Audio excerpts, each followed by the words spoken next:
Niba uri mu rukundo n'igitsina gore ukabona ibi bimenyetso bivemo wigendere utazabibabariramo cyangwa ukabikomerekeramo.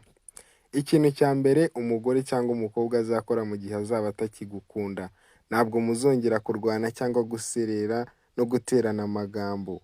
Kwa kundi mugirana ikibazo ukabona murahanganye mushaka ko ibibazo bikemuka, oya ntabwo bizongera. Guserera rimwe na rimwe ntabwo birenze ku bakundana, ariko nakwanga bya bindi wakoraga mukaguruka ntabwo azabyongera.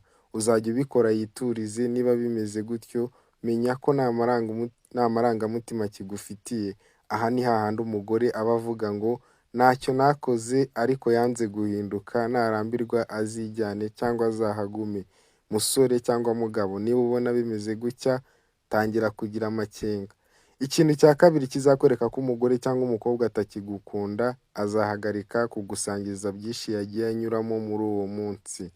Iyo umukobwa cyangwa umugore agukunda akubwira akantu ku kandi uko umunsi we watangiye, agenda akubwira buri kimwe ukabona ko akwisanzuyeho. Hari inkuru uba uzi ko atareka kukubwira, ariko niba atakikubwira buri kimwe, kuraho yatangiye kukureka. Iyo byagenze gutyo, asubiza ibyo umubajije, ubundi kominikasiyo niyo ikomeza umubano. Iyo abagore n'abakobwa batakigukunze ntibaba banifuza kuganira nawe. Niba kominikasiyo yanyu ubona yaragiye hasi, tangira kugira amakenga. Musore cyangwa mugabo, tangira gutekereza ku wo mufitanye umubano niba ubona kominikasiyo yanyu iri hasi. Icya gatatu kizakwereka ko atakigukunze, azatangira kugukiritika. Donc akwereka amakosa yawe n'amakosa adashinga, amakosa mato. Aha azajya abikora agamije kugusenya nta kindi agambiriye.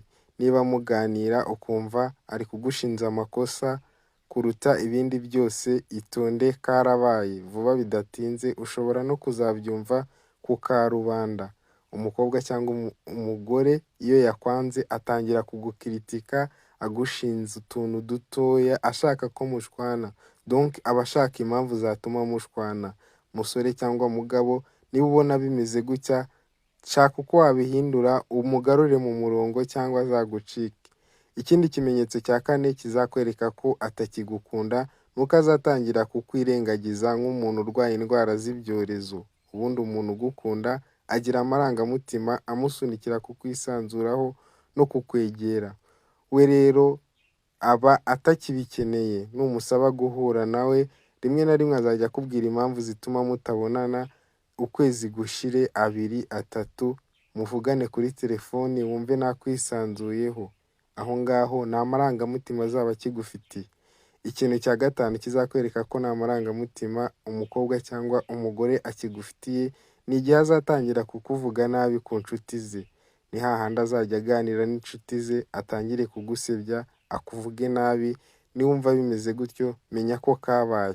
Ubundi umuntu ukunda ntabwo wamuserereza ku nshuti zawe. Niyo waba umuziho inenge, urituriza ukicecekera ukamugirira ibanga. Ubundi abantu bakundanye barangwa no kugirirana amabanga kuko baba baziranyeho byinshi bitandukanye.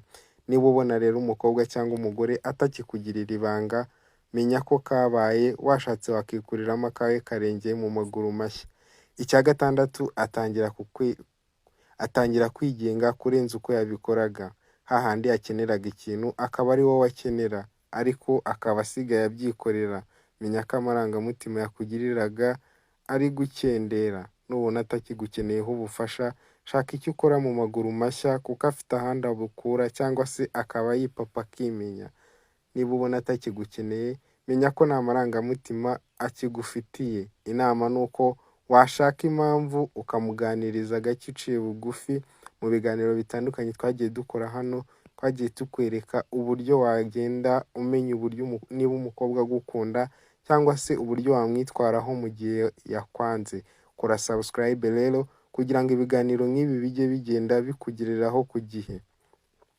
Icya karindwi umukobwa cyangwa umugore utakigukunda azakora, azatangira kugukura mu mishinga ye. Kwa kundi yajyaga agira plans akagushyiramo n'ibindi.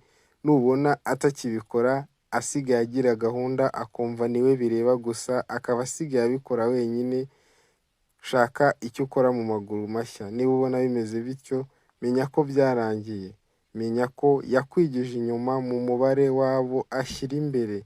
Niba umuntu atakigushyira mu mishinga, ubundi umuntu mukundana cyangwa umuntu ugukunda, iyo muganiriye wumva gufiteho gahunda ndende no mu gihe kizaza, ariko niba wumva bitakiba, menya ko ari kugusunikira kure cyane.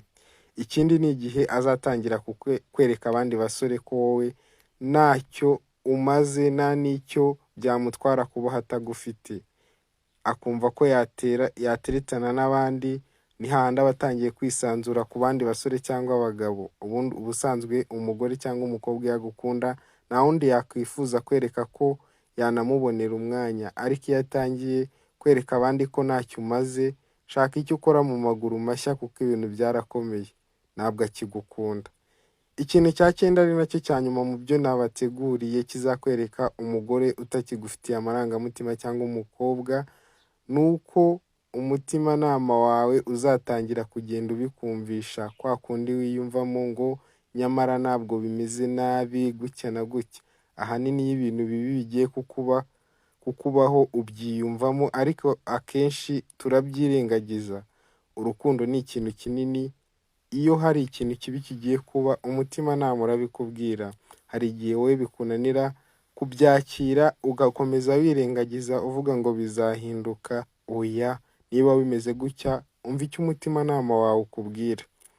Ibi bintu rero nuramuka ubibonye ku mukunzi wawe, uzamenye ko byarangiye. Ushake uko mwiyunga cyangwa ushake uko mugumana mu maguru mashya, umuhindure gake gake, urebe ko ibintu byasubira ku murongo. Hari igihe waba ari we wakoze amakosa akakwivumburaho, agatangira kugenda akureka gake gake.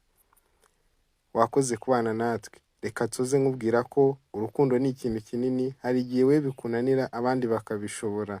Niba ubona byaranze, kora subscribe, ugume hano. Uzagenda ubona inama z'icyo wakora kugira ngo ube mu rukundo amahoro kandi ntiruzakubabaze. Wakoze kubana natwe muri iki kiganiro. Kora subscribe, like, unasangiza iki kiganiro. Imana iguha umugisha.